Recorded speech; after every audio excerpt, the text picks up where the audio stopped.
Hi everyone, my name is Muhammad Zulfikar bin Rani. I will introduce about the introduction and the problem statement. Let's go. Hello, my name is Muhammad Zulfikar bin Rani and I will introduce about the introductions. The multiply integral is a generalization of the definite integral to functions of more than one real variable. For example, fxx or fxyz. Integral of a function of two variables over a region in R2 are called double integrals. Just as the defined integral of a positive function of one variable represents the area of the region between the graph of the functions and the x-axis. The double integral of a positive function of two variables represents the volume of the region between the surface defined by the function and the plane which contains its domain. Now we look for the figure 1. The figure 1 shows that the double integral is a volume under a surface. The rectangular regions at the bottom of the body is the domain of integration, while the surface is the graph of the two variable function to be integrated. In engineering, deflections in the degree to which a structural element is displaced under a load. It may refer to an angle of a distance. The deflection distance of a member under a load is directly related to the slope of the deflect shapes of the member under that load and can be calculated by integrating the functions that mathematically describe the slope of the member under the load. The double integral arises in a number of areas of science and engineering, including computations of calculation the slope and the deflection of a beam, area of a 2D regions, volumes, mass of 2D plates, force on a 2D plate, center of mass, and moments of initial surface area. Now we go for the problem statement. Due to increasing pedestrian traffic of University of Toledo, students traveling from main campus to the engineering campus, the university has devised a plan which includes a new means for crossing Douglas Road safely and without causing traffic delay. A solution to protect students' safety for crossing Douglas Road is to design a pedestrian bridge. To design the pedestrian bridge, we need to find the deflections of the bridge. We found that it is hard to determine the maximum deflection of a bridge without using mathematical solutions. After doing some research, we found that this problem can be solved by using double integral method. So, we had used double integral method to determine the maximum deflection that mathematically described the slope of the member under that load. By determining the maximum deflections of the bridge, we are able to identify the maximum load that can be supported by the bridge and thus prevent structural damage to the secondary structure, or to solve and eliminate problems. An example of the use of deflection in those contexts is its building construction. Otherwise, it will eliminate traffic congestions and delay at the Douglas Road and Oakwood Avenue intersection, as well as eliminate conflict between pedestrians and the motorists. Hi everyone, my name is Violet Lang. Now I'm going to present the part of the methodology, so let's go. Now I'm going to present the part of the methodology. We use the double integral method to solve the problem. Just as the definite integral of a positive function of one variable represents the area of the region between the graph of the function and the x-axis, the double integral of a positive function of two variables represents the volume of the region between the surface defined by the function on the three-dimensional Cartesian plane, where z equal to the function xy, and the plane which contains its domain. One example for double integral was shown as slide, where the integral of x is between AB and the integral of y is between CD. To evaluate these double integrals, we integrate the inner integral first, which is function x and y between AB, and the result is this single integral is then integrated with respect to x over the integral x between AB. So here is the example. We're going to evaluate the double integral of 2 plus 12xy. We're going to integrate the inner integral first. So we integrate with respect to x-axis. So we will get 6 plus 54y. Then after that we integrate with respect to y-axis. So we get 87 for the final answer. Relation to integration by parts. Here is the figure. Integration over the triangular can be done using vertical or horizontal strip as the first step. This is an overhead view. Looking down the z-axis onto xy plane, the slope line is the curve y equal to x. Consider the double integral hy with y-axis between x and a and x-axis between z and a, which we will write using the prefix notation commonly seen in physics, with hy in y-axis between x and x-axis between z and a. In this expression, the second integral is calculated first with respect to y and x is held constant. A streak of width dx is integrated first over the y direction.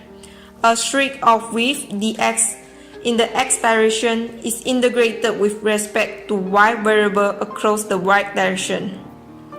Adding out of infinite amount of rectangles of width dy along the y-axis, this forms a three-dimensional slide dx y along the y-axis, from y equal to a to y equal to x along the y-axis, and in the direction z equal to the function of x and y. Notice that if the thickness dx is infinitous, x varies only infinitely on the slides, we can assume that x is constant. This integration is as shown in the left panel of the figure, but is inconvenient especially when the function xy is not easily integrated. The integral can be reduced to a single integration by reversing the order of integration as shown in the right panel of the figure. To accomplish this interchange of variable, the streak of width dy is first integrated from the line x equal to y to the limit x equal to z, and then the result is integrated from y equal to a to y equal to z, and the resulting equation is shown at the slide. This result can be seen to be an example of the formula for integration by parts. From the formula here, substitute fx equal to hy with the y-axis between x and a, and gx equal to 1. Then it will give the result. Hello guys, my name is Tan Yiwei. Now I would like to present the calculation part of our itinerary math project. Let's go. Hi everyone, my name is Tan Yiwei. So here I would like to start my presentation. Now I would like to show you how the vertical strike technique and horizontal strike technique is used in double integral. First we look at the first example. So evaluate double integral x plus y dA where R is the triangular region with vertical 4, 0, 0, 0 and 0, 4. So for the solution, this is the graph that we can plot. First of all, we assume that the vertical strike can move from the minimum x equal to 0 to the maximum x equal to 4. So we enter the vertical strike from its bottom, and the equation of the bottom line of the vertical strike will always be y equal to 0. Meanwhile, we will always leave the vertical strike at the line x plus y equal to 4. Since this process is to find the interval of y, so we rearrange the line of equation with the subject of formula y equal to 4 minus x. So this is the solution that we will get. We integrate 4 0x in the bracket 4 minus x plus 1 over 2 4 minus x squared dx. So at last we will get the answer 64 over 3. So, and now let me explain for the horizontal stripes technique. We assume that the horizontal stripe can move from the minimum y equal to 0 to the maximum y equal to 4. So we enter at x equal to 0 and we leave at x equal to 4 minus x. So at last, we do the integral part and we will get the same answer as the vertical stripe technique. So both techniques will produce the same answer even though they are vertical or horizontal stripe technique. And for the next one, area of region. When the integral of double integral is 1, it can be interpreted as area of region, double integral of dA. So here is the example. Find area of region bounded by parabola x equal to y squared and a line y equal to x. The region is shown in the diagram here. So from the diagram, we can do the double integral method to find the answer. So we double integral 10 y and y squared dx dy. So at last we will get the answer 1 over 6. So when the integral of double integral is z equal to a function of xy, it can be interpreted as volume double integral fxy dA, where the subscript r should denote the projection region on xy plane and hence dA equal to dx dy or dy dx. So let us look at the example.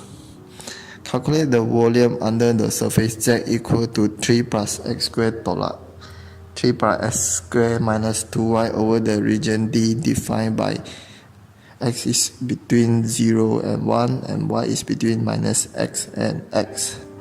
So here are the solution. The volume V is the double integral of 3 plus x squared minus 2y over D. So to calculate the volume, we must know the double integral. So the double integral can also determine the volume of a bounded region. So here are the solution of the example. So at last we will get the answer 7 over 2. That's all from me. Hi, I'm Sarah Lynn, and now I would like to present the part of calculation. Hi, my name is Sarah Lynn, and now I would like to talk about the application of beam deflection. First, we will find the maximum value of the beam deflection EIY for the cantilever beam as shown in the figure. Take the origin as the wall. L is the length of the beam and A is the distance between the load and the wall, and P is the load of the beam. Know that the bending moment, slope angle, and deflection are fixed with the same formula.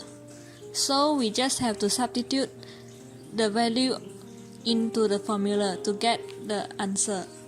That at x equal to 0, there will be no slope or even deflection. So the y prime and y is equal to 0.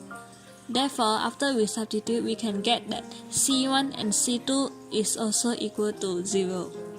Our question is that we would like to find the maximum value of deflection for the cantilever beam.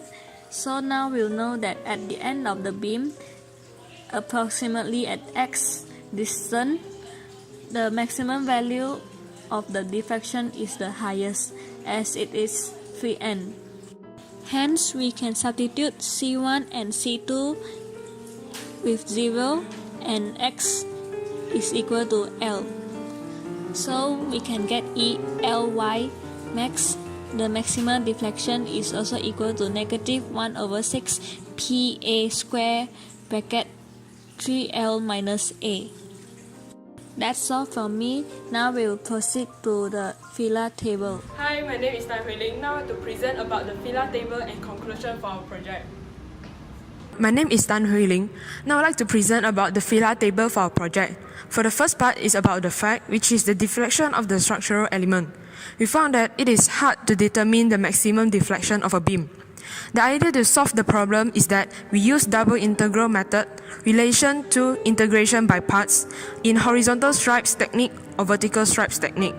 The learning outcome for our project is we are able to find the area, volume, and surface area by using double integrals. We are able to evaluate the double integrals correctly. We are able to use a double integral to represent the volume of a solid region and to use properties of double integral. We are able to evaluate a double integral as an iterated integral to find the average value of a function over a region and to calculate the deflection of a beam. And the action taken by our group is we will conduct a group discussion, refer opinions from lecturer, refer opinions and suggestions from friends, and to get ideas from internet via YouTube or Google. Now I'd like to proceed to the conclusion for our project. Double integration can be used in many civil engineering aspects. One of the main uses is to calculate the volume, surface area, centroid, moment of inertia, and the mass density of the beams. The volume of a solid can be calculated accurately by using double integration. Besides that, in engineering, deflection is the degree to which a structural element is displaced under a load. It may refer to an angle or a distance.